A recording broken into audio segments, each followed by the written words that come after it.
Food తినగానే వెంటనే బాత్రూమ్కి వెళ్ళిపోతున్నారా? ఇది నార్మలా లేదంటే ఏదన్నా ప్రాబ్లమా? ఇప్పుడు తెలుసుకోండి.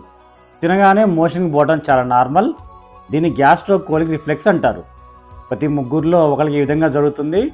ఎప్పుడైతే ఆహారం తీసుకుంటామో ఆహారం పొట్టలోకి పోగానే మన పొట్ట నుండి మన బ్రెయిన్ సిగ్నల్ అందుతుంది. తర్వాత పేగులు కదలటం మొదలై పేగుల్లో ఆల్రెడీ ఉన్న పదార్థాలు బయటికి వెళ్ళిపోతాయి.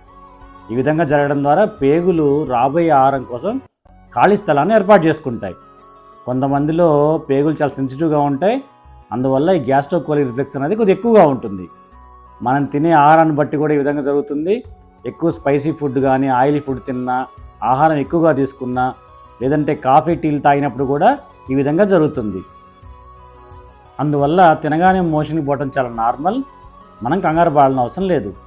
కానీ ఒక్కొక్కసారి కడుపు నొప్పి రావటం, మోషన్లో బ్లడ్ రావటం, బరువు తగ్గిపోవటం ఇలాంటి లక్షణాలు ఉంటే ఇది వేరే రకమైన సమస్య. వెంటనే మనం డాక్టర్ని కలిసి చెకప్ చేయించుకుంటే మంచిది.